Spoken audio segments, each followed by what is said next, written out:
I am a responsible citizen at nag-cast ako ng vote. Siya talaga ang napili kong iboto ngayong halalan.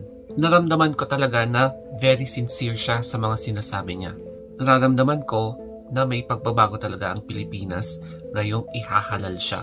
At hindi ako nagsisisi na siya yung napili ko para maihalal this election. Alam na alam ko na magkakaroon talaga ng malaking pagbabago kung siya ang maihahalal ngayon.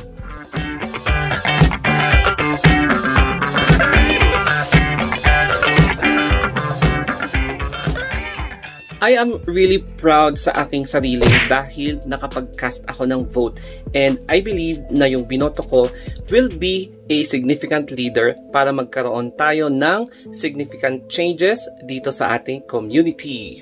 Kaya ikaw, nakapag-vote ka na rin ba? Sa palagay mo, sino ang iboboto kong ngayong eleksyon? Meron po tayong maraming choices. So, magsisimula po tayo sa Uniteam. So, sila nga ba ang iboboto natin? Or, ang kulay rosas. Ayan, kulay rosas nga ba? Or, ang blue team. Yung blue team nga ba ang mananaig ngayon? At yung kamao team. Sila nga ba ang pwedeng magkaroon ng breakthrough?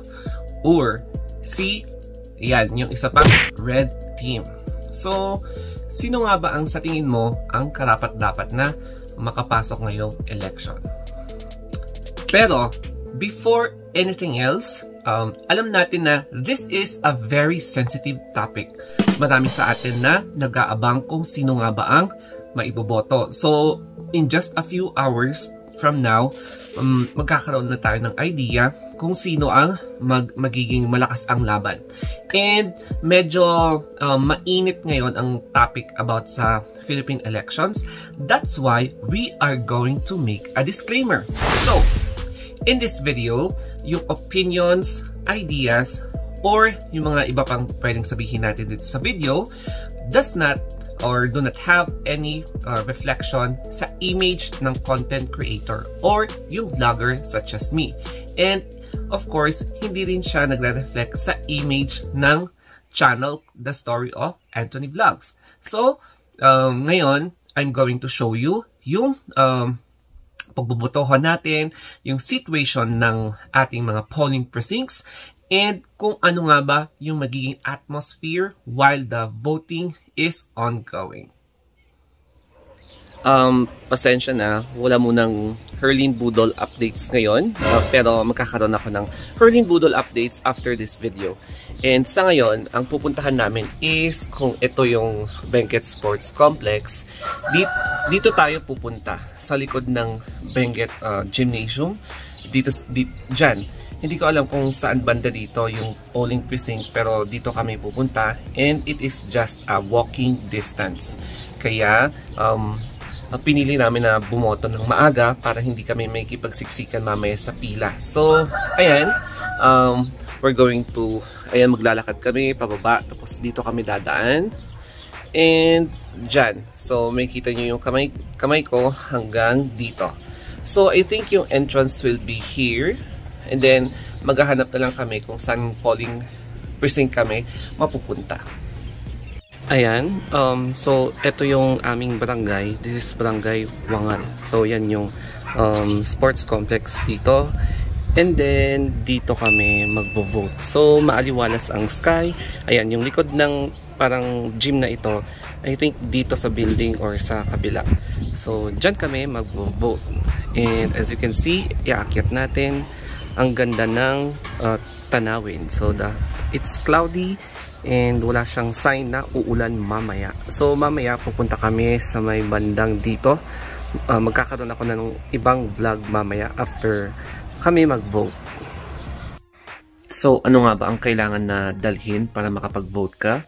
Ang unang-una sa lahat is your valid ID. At least 2 valid ID. Tapos, payong na rin kasi baka umulan.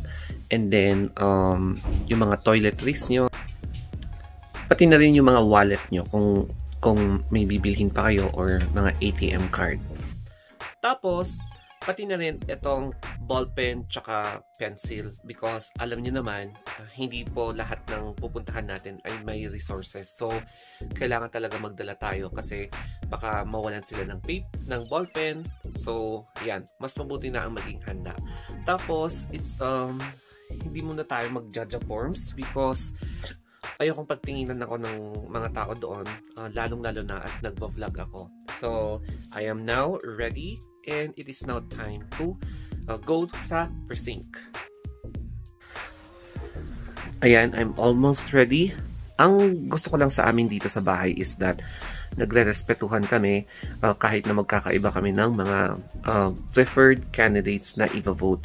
So, sana kayo rin, kahit na magkaiba kayo ng mga i-vote na candidates, sana hindi kayo nag-unfriendan, hindi kayo nagtatakwilan, respeto lang, para naman naging good example tayo sa iba na nagre-respetuhan. We have our own freedom na bumoto kahit sino kasi it's our right, it's our freedom na kung sino yung iboboto natin, hindi yung dahil na diktahan tayo or na influensyahan tayo. It's because yun yung naramdaman natin na iboboto natin. So let's now go sa polling precinct right now.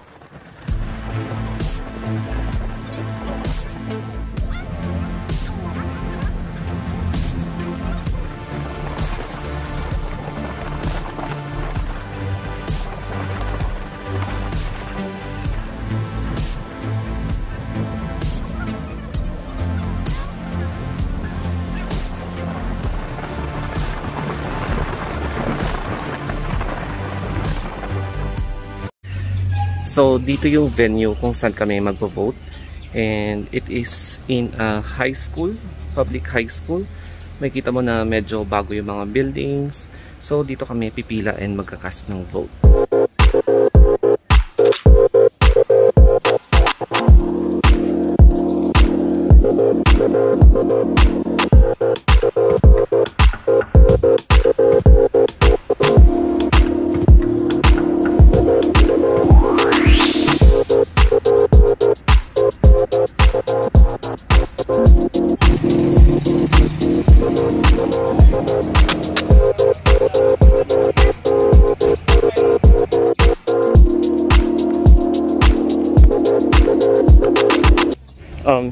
So dito na tayo sa may voting precinct and mukhang hindi naman maraming tao kaya baka matatapos kami ng maaga and bawal ata mag-vlog sa loob, kaya ayan, i-off ko muna itong camera.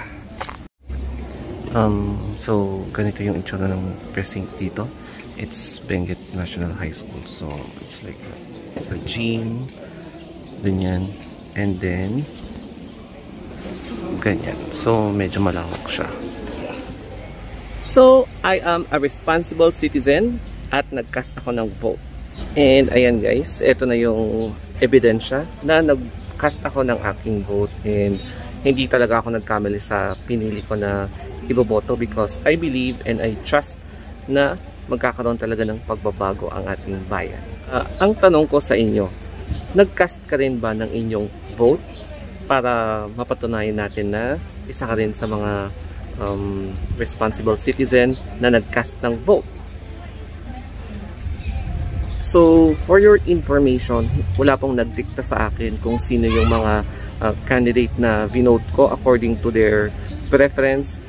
Pure preference ko yung vinote ko and it is my right to waive my freedom na i-vote kung sino yung talagang napusuan ko na i-boto. After natin mag-vote, so ayan, I have here yung proof. Ngayon naman, kakain tayo dito sa McDonald's. Kaya let us treat ourselves for voting the most deserving leader para sa ating bayan. Kaya let us now eat. So let's enjoy.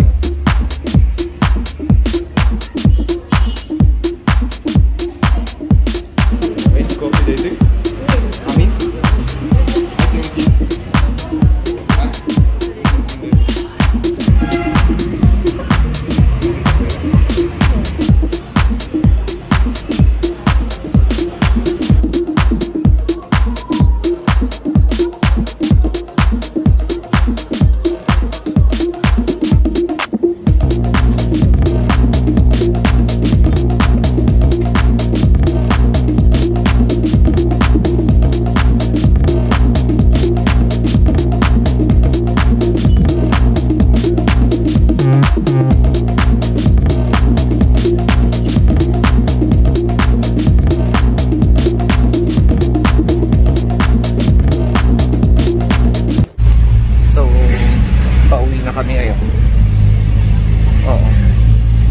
walang masyadong traffic. So makikita nyo walang traffic.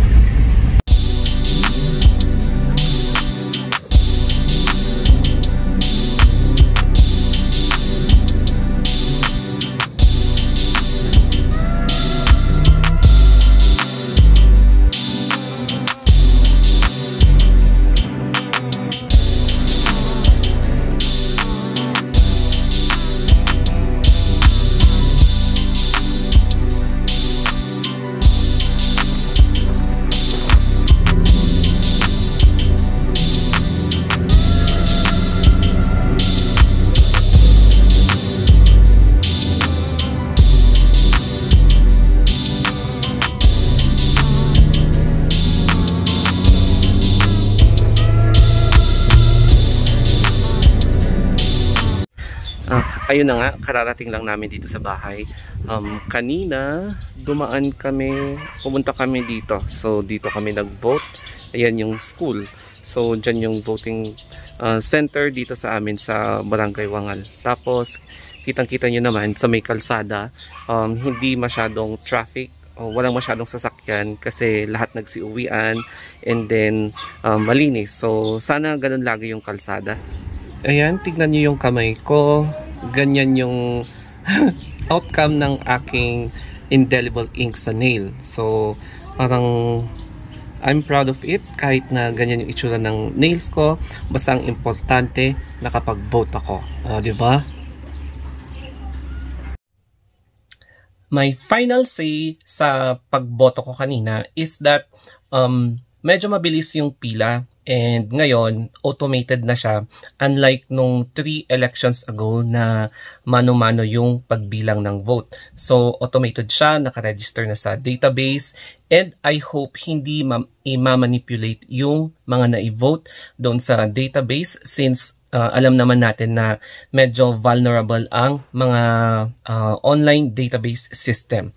Pero, I believe sa power of transparency, feeling ko magkakaroon ng fair election. Although, meron at merong magpa-file ng protest, especially if there will be a close na competition in areas na magkakaroon ng tight na labanan wherein merong mga differences ng less than 100 votes or less than 1,000 votes.